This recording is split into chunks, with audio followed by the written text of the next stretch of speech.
Hi and welcome to my second how-to video. So today we're going to learn about how to understand someone with autism, the myths and misconceptions about someone who has autism. So there are many myths about autism, as many people may only know about it from movies and TV shows. But what is it really? Is everyone autistic good at chess? Do they all have a supernatural 7 abilities? Or are they all non-verbal? However, hopefully this video will be able to dispel some of the common myths and misconceptions about people with autism. So myth number 1. Autism is like how that movie or TV show portrayed autism, and that's how everyone with autism is. When I say the word autism, what immediately comes to mind? Is it Raymond the autistic savant in Rain Man? Or the equally autistic savant surgeon, Dr. Sean Murphy from The Good Doctor? Or perhaps it might be Sheldon from The Big Bang Theory, who displays common autistic traits. If TV shows and movies are not your thing, maybe you have experienced a personal encounter with someone with autism in your childhood. Perhaps you remember that special kid in your class that had trouble communicating with everyone else and was often disruptive, or maybe they were nonverbal. Those with autism are labeled as strange, weird, or quirky. They often feel ostracized and they may become the victims of bullying at school and in the workplace in a lot of cases. Myth number 2. Only boys can get autism. Girls don't get autism. It was believed previously that there was actually a 3-to-1 ratio of the diagnosis of autism in boys in comparison to girls. But current research and efforts to improve the sensitivity of diagnostic testing for autism has revealed that the number of girls is actually higher than they initially thought. The ratio is most likely to be closer to 2-to-1 in boys to girls. So why could this be the case? This could be from a multitude of factors, but one particular factor that, in my opinion, is the difference in the way that boys and girls tend to act, and also the greater understanding of the different signs and symptoms of autism. In my opinion, girls tend to live a more sheltered life, with a lot of them having their behaviors modified at a young age by their mother or their fathers. Girls tend to be better at mimicking, and almost become like a chameleon to try to blend in with other girls their age. They may have also grown up with neurotypical females around them, who they then copy. This could be either a sister or a close friend or relative, who then teaches and mentors them to act like they are supposed to. Boys don't tend to do that as much, and hence, autistic boys are more likely to be diagnosed at an earlier age, and if at all, in comparison to girls. These boys who are diagnosed earlier get the help that they need to modify their abnormal behaviors and mindsets at an early age. Many girls, unfortunately, who have pretended to be normal, seep through the cracks in getting diagnosed and grow up struggling to understand why they never seem to fit in with other people. Some of the questions that they may ask themselves is, why do I never know what to say or do in certain social circumstances? And how come everyone else seems to know naturally what to do or say? How can I know if this person is my friend or not? Do they even like me? How does body language work, and why does it matter so much? What does my tone of voice have to do with anything? These are only some of the questions autistic people may ask themselves.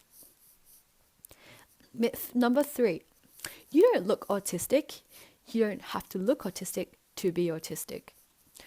Often people's misconceptions about people with autism may say, you can't be autistic, you don't look like it. This can make us who have autism feel upset, angry, or even guilty.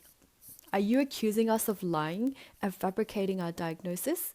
You haven't ever lived or even walked in our shoes before. Let me ask you, does someone have to look like they have high blood pressure to have it? Or does someone have to look like they have kidney cancer to have kidney cancer? Physical appearance and attributes are not the only diagnostic markers of people with diseases, and if at all, form autism. It's like judging a book by its cover. You can assume anything about what's inside the book, but unless you open it and read it, you will know what's inside. Myth number 4. All autistic people are the same. Autism manifests uniquely in each individual, and one size does not fit all. Autism has been redefined as the Autistic Spectrum Disorder, or ASD. It could mean that you could be more on the severe side, on the low functioning side of the spectrum, where you may not even be able to speak or communicate with others at all. On the other hand, you could be high functioning and live a relatively normal life. You could be holding down a steady job, get married, and even have kids. Does that mean that some suffer more than the other? Or do high functioning autistic people not even count as having autism? No, they are all still autistic, and they deserve the help and support that anyone struggling with autism needs. Myth number 5. Autistic people cannot communicate at all, and they don't understand other people. I've had friends say, when I disclose my potential of having autism, "You communicate so well, and I've known you so long, surely you can't have autism." As myth number 4 pointed out, autism manifests differently in everyone, and everyone is at a different place on the spectrum. Some people on the spectrum are better at copying social norms better than others, and hence they are able to imitate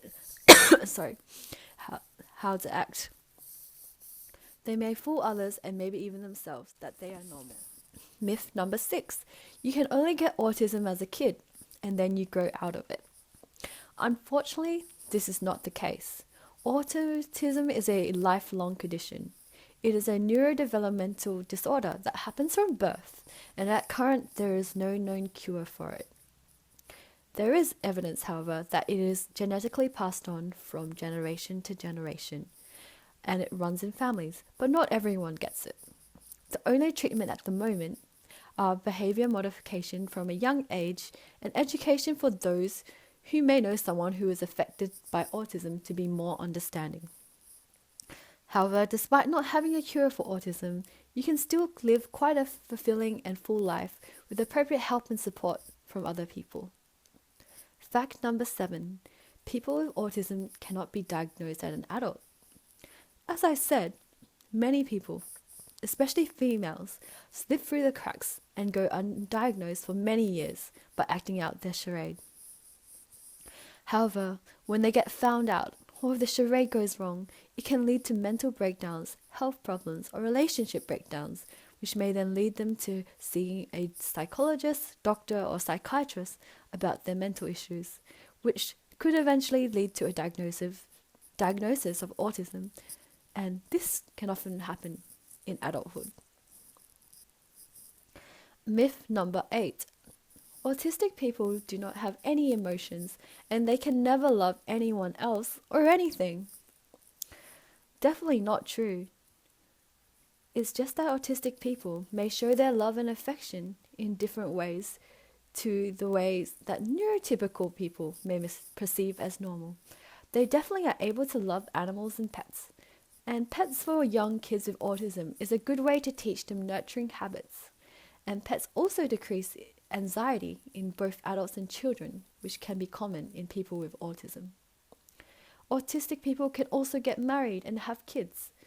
They just may need a little bit more work in their communication, but with some work and help from others and their partner, they can make it work.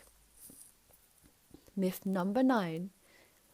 Autistic people cannot be successful or useful people in society.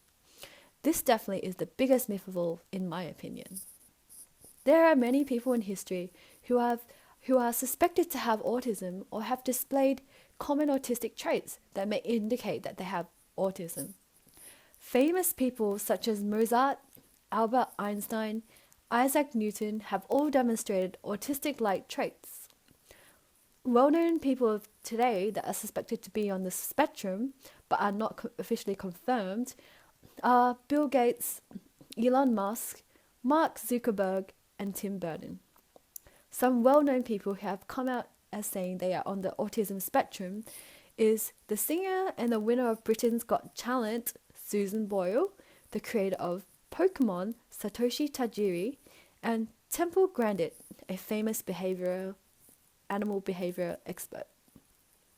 Finally, myth number 10. People with autism either have intellectual disabilities or have savant abilities. As you should be well aware by now, not everyone has a special ability such as a photographic memory. And everyone with autism doesn't have a learning disorder. Autistic savants are actually quite rare. And also, please do not assume that all autistic people have a learning difficulty. Yes, some may struggle with difficulty in understanding abstract concepts or some learning methods, but their IQ is often normal or above average. In saying that, it is possible for someone with autism to also have concurrently other learning disabilities. I hope this video has been helpful in trying to clear up some of the myths and misconceptions regarding to autism. If you have noticed anything that is incorrect or you want to add something else, feel free to leave a comment below. And like always, please like and subscribe if you like these videos. And I hope you have a good week, and I'll see you next week. Bye.